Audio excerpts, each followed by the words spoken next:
Hello everyone, this is Persephone and I'm going to address something that I have been hearing from a lot of people, especially haters, that I will come to regret my decision to do Femdom and Findom one day, that I'm going to regret being public about it and being literally the only person on the internet who had one channel for everything, because you see that I don't really have a Findom channel where I play a character and things about me channel, it's everything down in here. So I do understand why a lot of people say those things, and I do understand why they have those concerns. But if you knew where I was coming from, if you knew that my previous life was literally hell, one of the reasons that I stopped being religious is that I was very seriously a believer that hell exists and it's right here on the planet. So for me, every time someone would say don't do this or that because you're going to go to hell, I would just laugh. I would say, okay, sure, how much worse is it going to be? And I want to tell you a few things about how I used to live that I think apply a lot to people who are weight skyking and they just don't want to talk about it. And I'm not saying that in a sense of, oh, it's the sewer, so it's Eastern Europe and that's why those things happen. I have spoken to people from all over the world, I still do, and any place in the world that has a lot of population and a lot of competition, it becomes very, very hard to have a good quality of life with a reasonable amount of money. So some of you may know those things, some of you may not know, but pretty much my desire to be self-employed destroyed my previous marriage. It was one of the main reasons that I broke up with my white Russian ex. And before you say, of course, the guy wouldn't want a whore, why self-employed, I didn't mean that necessarily it had to do with anything sexual back then. Not at all. I want to explain to you how things are when people are what I'm calling non-player characters, because that's what my ex was, essentially his family and his friends, and they still are. So if we time travel back, like let's say 5 years, before that, ever since I was 17 and I left my house with my narcissistic parents, I've worked tons of jobs. Sometimes I really needed the money, sometimes I didn't, but most of all, because my mother and my father were people who were weaponizing money, they still do, I hated having to depend on anyone. So I would say, you know something, even if I have money right now, I'm still going to be working to have more money so that I'm never going to have to go back there again. And I'm saying that because even the fact that I speak English to you right now and English is not my first language, and despite the shit that I get about how I speak, we can communicate, even that is being weaponized against me, that my parents would say, would you be able to speak English if we didn't pay for you to go to like an English school? No, so you own us, this, that. So I have been working multiple jobs, some were well-paying jobs, some were horrible jobs, some were minimum wage jobs, some required a degree, but the job that was really one of the worst times in my life that I wished I was dead and I was contemplating suicide was the job that I used to have when I was married to my white Russian ex. I don't want to get into details because, like I said, every time it includes personal information of another person and can lead to their doxing, I have to keep it like, I cannot share too much.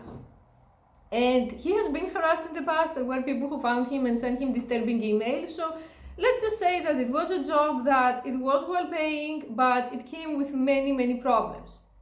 Problem number one is that if you wanted to be good at this job, sooner or later you had to apply to do a PhD, which is something that I swore to never do. I was absolutely against it because I hate the academia. I hate working at the college, and for me, the PhD students are like modern slaves, if we're going to be honest, or at least this is how I perceive them. So by saying that I'm not going to do that, I significantly was immediately like lowering my career prospects. The other problem is that it was at least 10 to 12 hours a day, and until the job was done, no one was going home. Have you seen these Japanese kaisa mentality jobs that until the boss goes home, no one else can go home? This type of thing, although it wasn't in Japan. And that was not the only problem. The problem is that I lived an hour and a half away from there, and there was tons of traffic in the morning, tons of traffic in the evening, and pretty much if you add commuting and come and go and work there, it was 14 to 16 hours a day, which left literally zero time to do anything else. Another problem, still I could manage with that because I was raised in a household where there was violence every day, abuse every day. For me it was like, okay, we will work things through somehow. Another thing is that my ex was very patriarchal. He wasn't the type in the Russian society that even though both men and women work, they are expected to do different stuff around the house. Like the man is supposed to fix something around the house, but the woman is supposed to cook and clean. The problem is that fixing stuff around the house is not something that is needed every day, while cooking and cleaning is needed every day. Unless you want to have like tapeworms and centipedes dancing around your living room. So I would ask him to help me around the house. I would ask him to hire help around the house, and he would shut all of that stuff down. He was very selfish, essentially. And I say this, and I'm not saying anything here that I haven't said to his face. And he has admitted in the past that he knew how hard my life was, and he didn't care. And I say this because my ex was diagnosed with avoidant personality disorder. He's a psychiatrist in training, and for me, he's very low empathy too, just in a different way than me. So as long as he has it easy, he's going to care for that, and the rest can go to hell. Another thing that really was driving me insane is that everyone in the job was a neurotypical. The hatred that I had for neurotypical people back then, like, oh my god, it took me years to start seeing them in a neutral way. They would talk, especially the women, like the men would talk about football and the women would talk about celebrities and a bunch of other shit that if you have half a brain, you don't care. Which left me very little things in common to talk about with them. They would ask me what my hobbies are, I would say that I studied Japanese, and I swear for 3 years they would say the girl who studies Chinese, because for them they would say, oh, isn't Japan and China like about the same? Don't they have the same language? And other questions that are beyond retarded and low-key racist. But none of those things were really the problem. The problem was that there was no free time. There was this extremely strong work policy that we hang out together after work, we hang out together in the weekends and when there is a holiday, and we hang out together in seminars and work trips. That was driving me, insane, like violently insane. There were weeks, multiple weeks, that I had a Saturday afternoon from 4 to 6 p.m. I remember it as if it was today, because once a slave, you don't forget your slavery. You never forget your slavery. It was from 4 to 6 p.m. that I had 2 hours for free. And those 2 hours, it was demanded from me to go for a coffee at Starbucks or to eat something with those people. Every time I would try reaching out to my ex for support to express how upset I was, because during that time I wasn't as black-pilled as now, and I believed all of that psychology crap that just talk about your feelings, just try to communicate. I don't believe that now. I believe that all communication is useless in that sense. That you can say to the person what bothers you one time, and if the person is a healthy person and they care, they're going to do something about it. If they don't care, even if you say it every day, nothing is going to change. So I was going to him to say that I can't deal with this shit anymore, and he would say it's because you're autistic, it's because you can't understand socializing, that's what everybody does, that's what happens when you're an adult, you hang out mostly with people from work or mostly with people who are also parents if you have kids. And I hate the word adulting, by the way. What does adulting even mean? That it's time to stop the fun and be modern slaves? So I was having a bunch of friends, online friends, real life friends, and long distance friends that we would meet from time to time, like when one of us could visit the other, and all of them one by one dropped me because I didn't have any time whatsoever for them. And I became very lonely, I started to be very frustrated with all of that, and still I had to go out with those drones from work to talk about work, because something, when you're 14 hours in the same environment and it has been half a day, nothing has happened in anyone's life but work, so we would go outside to talk about stupid work gossip, like who said what and who did what, and I wanted to shoot myself in the head. I had contemplated suicide very seriously during those times. I started having a variety of health problems, both mental and physical, from the constant stress. And the more I was advancing, because I was good at my job, and I don't say that to brag, I say that I was a nice, good little slave. The more I was advancing, the more the responsibilities were piling up. It had literally gotten to the point where I was buying clothes because I didn't have time to wash my already existing clothes, and I was buying food to eat from outside because I didn't even have time to make a salad for myself. And I was thinking, where is all of this going to go? There is no way that this is life. There's no way that I'm going to be the next 40, 50, 60 years living this groundhog hell. Then in the very rare occasions that we wouldn't go out with the drones from work, we would go out with the zombies from my ex's hospital. And there were all of those doctors that they could look down on you, and they were all married to bimbo trophy wives who were retarded, and they would talk about designer clothes and designer cosmetics and brag about their husbands and a bunch of other shit that my genuine reaction even now is, oh my god, who the fuck cares? Which made it again very difficult to talk to them. And then some of them started having kids, and then my ex started to extremely pressure me to have kids. And while I was not against kids, and you could say that I gravitate from child-free to fence-sitter and back, I knew that this is not going to work out because I have seen that all of those men essentially dumped the kid to the woman. And I wasn't in any place to even take care of myself properly, much more another person. So I told my ex I'm not going to have kids because I don't want to raise them in such an environment, and I also don't feel ready for kids. This resulted in a lot of abuse from his part, him saying that I never wanted kids, that I tricked him, that I changed my mind, that this is what everybody does. And this also resulted to a lot of toxic, hateful comments from the friends and their families. That one of women would try to give me the talk and say you're not getting any younger and you should start to have kids, and what else are you doing with your life? I was still hanging. My problem, because I've been to so many types of therapy, one of my problems that therapy helped me point out is that I'm too resilient. When you are too resilient, that can be a very big problem because you sit in toxic situations way more than you should have. Then one day I told my ex, you know something, I'm going to get the N2 or the N1 and I want to go to Japan to see what I'm going to do because I had many artistic aspirations and I wanted to change. And I had a Japanese fiance before. I was being friends with many Japanese people and many foreigners living in Japan, and I wanted to experience that. My ex was 100% against that. Looking back, he was 100% against that. My ex likes life on easy mode. He's going to stay in one place where he knows it. He's going to be with the same people as friends from high school or friends from work who are not essentially friends. They're just a friendly agenda from both sides.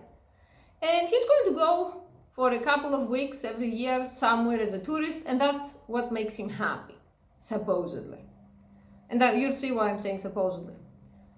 So my ex wanted me to drop out that idea. He never wanted me to go anywhere. And he said he didn't want, there comes a point in a relationship where if you are mature and you came to the realization that you got married too young and you want different things in life, you break up. He didn't want to break up. Breaking up in Russian society, no one that he knows divorces. It's considered the loss of face, it's considered the loss of money, so he didn't want to divorce. He just wanted me to change my mind. The problem was me. How dare I not be a nice little slave? So he decided to exhaust me into changing my mind. He stopped doing everything around the house. He stopped being supportive with anything that had to do with work. He would come home, he would say, I have to study because I have classes, I'm still training to be a psychiatrist. Then he would watch anime, he would play games with his friends, he would go out to eat with his friends. I wasn't invited anywhere because he would say, those people, you don't like them, there's no point to be there. And every day was repeating itself the exact same. If I dared say something, he would give me stupid excuses like, I don't know what I need to do around the house, you have to tell me.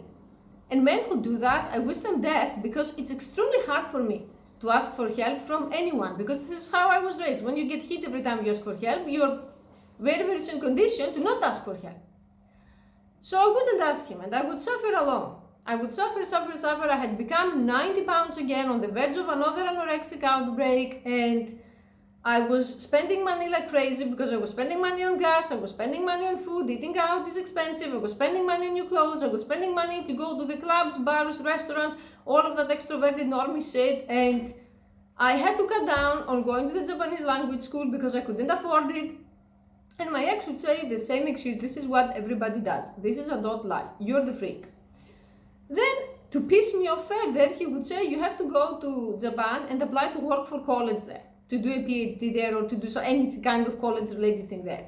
And when I would say to him I would rather jump off a building than go back to college to work, he would say that's the only way for you. And then there was one day where he had really started to piss me off that I pointed out Japanese vloggers and I said, how do those people do it? They don't go to college. And then it's like, his brain had a glitch. He saw them, he didn't have anything to say, and he just started to be very enraged at me. So I sat down with him one day, very seriously, and I said, look, if something doesn't change, you have to choose either your League of Legends, because he was playing League of Legends too during that time competitively, and your life, or me. If you don't want me, that's totally fine, but I'm not going to sit around in this life any further. I can't live like this. I can't live knowing that I'm going to predict, like I'm an oracle, how the next 50 years are going to be in my life, in a Groundhog Day. Do you know what he did? Absolutely nothing. He didn't even take me seriously. So 2 months later, on exactly the 60-day anniversary of that conversation, I'm packing my bags, I'm packing his bags, and I'm saying, we're done. We are so freaking irreversibly done, and I never want to see you again. I regret I was your friend. You know how I am when I get overboard. I've been overboard on the channel. Then literally everyone turned against me. He went to stay with his friend. I went back to this apartment that was my family's, and the more days were passing, the more I felt that I have made the right decision, that I didn't want this shit anymore, that if this is marriage, well, hell yeah, I'm not married ever again, and bye. He turned, step number one, I spent all of my savings during that time on the divorce. Of course, I rebuilt them later, but he refused to even pay a penny for the divorce. He paid around $100 towards the end because people were saying that he's super stingy and it's not normal. Thing number two, he turned all of our friends, like shared friends and family members, against me. Of course, even my own family was against me because they're traitors. He would go to them and he would say, you know, let's go to couples therapy together, you know, I'm going to help you more with housework, I'm going to be nicer, I'm really sorry, I saw my mistake. The thing is, the people who are not in your house, they believe all of his act. My ex is an excellent actor, probably because he's a psychiatrist and he can fake a lot of shit, which is dangerous. I knew that someone that has been seeing me suffer for years and years and years, that I was living a life where I had to choose, should I eat or should I shower? Because I don't have time for both, and because I didn't want to stink, I would choose shower, and that's why I ended up 90 pounds. How can this person that didn't give a fuck about me for years all of a sudden say I care? He didn't care, he just didn't want to lose his convenience, and soon everything would go back to how it used to be. So I held my ground and I said, I'm not going to go back to this marriage. And if people call me a feminist or a whore or say that my ex found out that I'm not good enough, yeah, I wasn't good enough to be the drone or the little slave or the dumb person that's going to have kids just because it's expected from her and then she's going to hate them. I'm not going to do any of that. So when I left that marriage, it had left me bankrupt, friendless, isolated, labeled as a freak. Everyone would call me a crazy cat lady that I just want to hoard cats. All kinds, if there is any cheater, because they were saying that I'm cheating and I'm hiding it. So pretty much, it was a society where people openly told me, does your ex cheat? No. Does he beat you up? No. Then you have to stay. Well, fuck you. I don't have to stay. I deserve more in life than just to not be beaten up and cheated on. So my ex, after all of that was done and years passed and we are to today, I met him recently and he admitted that he had thought about me. What is she going to do? She's going to compromise. There are people who can compromise and there are people, very, very few, who cannot compromise. I'm not sure if it's a good thing or not, but I cannot compromise. I cannot go back to the plantation again and convince myself that this is a good life, that the life who made me ill physically and mentally is a good life. The irony is that now that I do what I do and all of those internet businesses and stuff, there are more days where I work 16 hours a day than days that I work 8 hours a day or 9 hours a day. I don't have a day off. I'm self-employed, which means when there is job, there is job. So there are so many things that are worse than that job. But there is one thing. There is one fucking thing that it's worth all the money in the world. I don't have to sacrifice the 2 hours I have per week for me to talk at Starbucks about what happened on that cereal and what happened on that TV show and who said what next to the coffee machine and all of that bullshit. I believe there are people that they love being wage cucks. I've spoken to people who tell me that I like the feeling of belonging in a team, I like the feeling of actually having colleagues and partners, and I don't like being the only one with the responsibility. It's very stressful to be the only one with the responsibility or to have multiple roles and to have to be self-disciplined all the time. It still beats for me any time and despite what difficulty, nothing beats the humiliation that I'm a grown woman and I have to be in a job at 7:30 a.m. and if I'm not there, some adult man or some adult woman or some moron that I don't even respect is going to like scold me like I'm a kid. Nothing beats having to constantly budget. At least now I know that if I want more money, I can just work and make more money and it's up to me. Back then, how many unpaid meetings, how many unpaid hours, how many stupid expenses that could have been avoided? I cannot even describe. One of the things that I do want to do in the future is I wish I could create an ethical company or an ethical college when you can go without self-abuse. Because it is self-abuse to be forced to socialize with people that you don't like when you have Asperger's. Maybe it's just me, maybe I'm the freak who has Asperger's, but I'm telling you to the haters, I'm never going to regret doing fandom. I'm never going to regret doing Femdom. I'm never going to regret starting YouTube. You don't know how it was back then. You don't know how it was. It was so horrible. There was no hope in sight for anything. And everyone around me was like one of those life script drops. You go to college, then you get married, then you have kids, then you work some more, then you have more kids, then you're 65 and have 50 illnesses, and then you're going to retire a king. I've seen people who are 65. None of them has retired a king. None of them lives well. That job was so unhealthy that it had created so many illnesses for me that if I kept going, by the time I was 65, I would be dead. And my ex didn't care. So I'm saying those things on the video because I want people, if I can help them, to open their eyes. There is so much divorce shaming. Open any kind of psychology stupid column and they're going to say tons of advice on how to work on your marriage, on how to be a good religious lady and not abandon your spouse, how this, how that. What if happiness is not the things you hold on, but the things that you throw away? The things that you like throw away from your body and your soul that they are weighing you down. What if everything we have been taught is wrong and the opposite is true? That people who say that you should hold on to relationships and obsess over relationships and feelings are deeply unhappy. I see people obsessing over love and obsessing over relationships and all of them end up unhappy.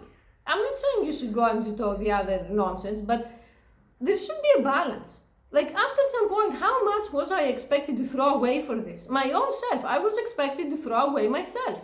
I was expected to live a life where from the moment I opened my eyes to the moment I closed my eyes, someone else was calling the shots. Someone else was calling the shots on when I'm going to wake up, when I'm going to eat, when I'm going to take a piss, how long I'm going to work, who are my friends, what are my interests, how I spend my money. Because like I said, I was spending so much money in this job that there was no money to do your own thing in your free time. And the people who say just start a side business, I'm laughing at you. Because you're not going to survive working on a side business part-time when there are people who are so determined to work full-time in the same business. You're not going to survive. The only way that I have found that works is to save up money, take a risk, and dive in the new business.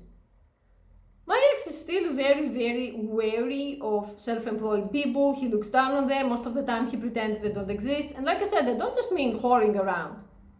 Self-employed programmers, self-employed people who have online stores, any kind of self-employment, any kind of working on the internet, he just looks down on it. He just pretends it doesn't exist.